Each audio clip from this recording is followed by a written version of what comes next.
One of the most commonly asked questions that I get is, what does pelvic pressure actually feel like? And what does that mean? This is something that I think people face over and over because for many of us, this is a brand new thing that we're experiencing.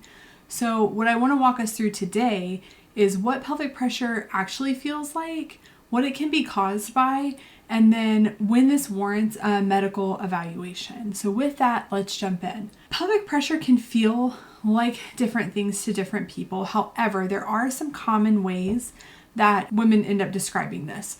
So some of those words are pressure and heaviness. And this was like an interesting thing that I experienced when I was first, experiencing prolapse.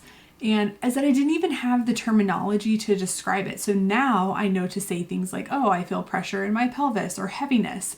It has a dragging sensation. But at the time, I just knew that things felt off. And I knew that when I looked at the mirror, things looked different.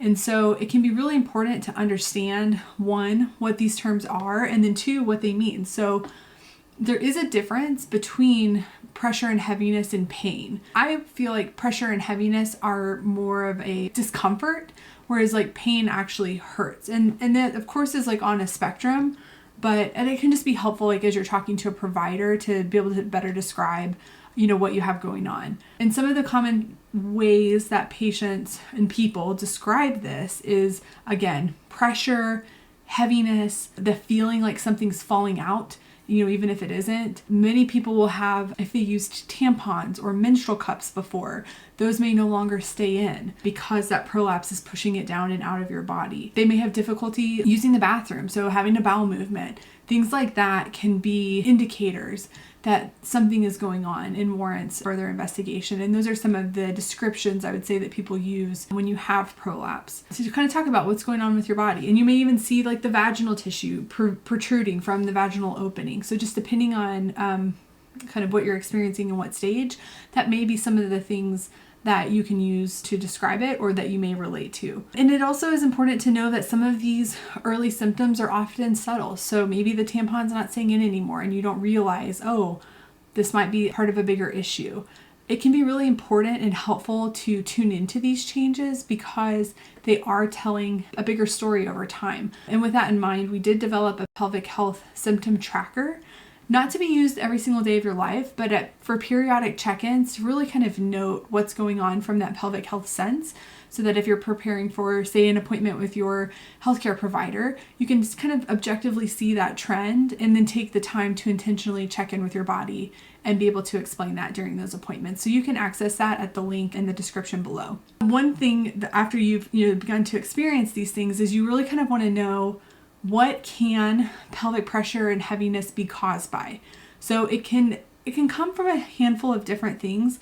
One common cause is pelvic organ prolapse, which is a really common condition. It is so much more common than we even know. And the more that we see in research or anecdotally talking to women, there are so many people impacted by this. We just don't often talk about it or even have the words, to know how to begin to talk about it.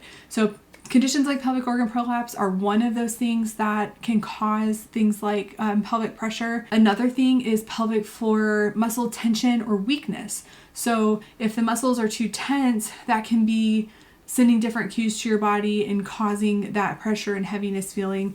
Or if they're too lax, it can also contribute to feelings of that. And this is where working with, we'll get into it in a second, but working with healthcare professionals can be really helpful to better understand what's going on. And then another cause of this symptom and feeling is hormonal changes, which can occur at a lot of different phases of our life, right? If you're postpartum and breastfeeding, that can happen. If you're going through menopause, so many times we can have these hormonal shifts that can impact our pelvic floor. Postpartum recovery is a time in our life when there's definitely can be pelvic pressure and heaviness. And then there can also be activity-related strain. So if you are constipated and you strain on the toilet, after that you may feel heaviness or pressure. Again, so it's just kind of important if you are feeling this to step back and think about what are the different instances. Another thing that's really common, especially if you have prolapse, is whenever you have your menstrual cycle, we may have an increase in symptoms or an increase in that pelvic heaviness. So again, awareness is key here. And just knowing that it can come from different activities and different stages in our life is really important. So with all that in mind, when is it important to seek medical attention for pelvic pressure? I would say, one, if you have the ability, it's always worth seeking out a healthcare provider to help get some guidance on what's going on with your body, especially so that you can get a baseline early on. And pelvic floor physical therapists or physiotherapists are excellent resources for this because that is what their specialty is and what they are trained in. And so depending on, where you live, you may need to ask for a referral, but I think they are a great resource in this journey. And yeah, I would say the sooner the better to see them. But certainly if your symptoms persist over time or if they worsen, you'll definitely want to seek help. If you have changes, so like if the bulging changes, if that pressure and heaviness changes, if your bowel habits change, that's going to be another cue to you to go ahead and reach out and seek help. And then also if it's just impacting your daily life, your ability to move, exercise, and your comfort. I really try to encourage people that these are not things that you have to live with. And I understand it's a privilege to be able to seek out care, but if you have the resources and the means, I 1,000% encourage you to go ahead and reach out to a healthcare provider because there are a lot of options. There are a lot of tools in their toolboxes and then resources that can help you not have to live and struggle with these things day to day. And that all then comes back to understanding, what's going on with your body. Do I have the words to describe it? And then do I have the resources and the means to get connected with help? So to help with some of those, again, we have the symptom tracker, which you can access at the link below, and we have a resource directory on our website. And then just drop us a comment below if there's something that you would like to see that you don't. If you've had challenges in this space, we would love to hear about it because we're all about helping women get access to the care and support that they need and destigmatize pelvic health as a topic and empower people to really advocate for themselves and have a better day-to-day experience. So we hope that you found this video helpful. Drop us a comment below and then we will see you in the next video.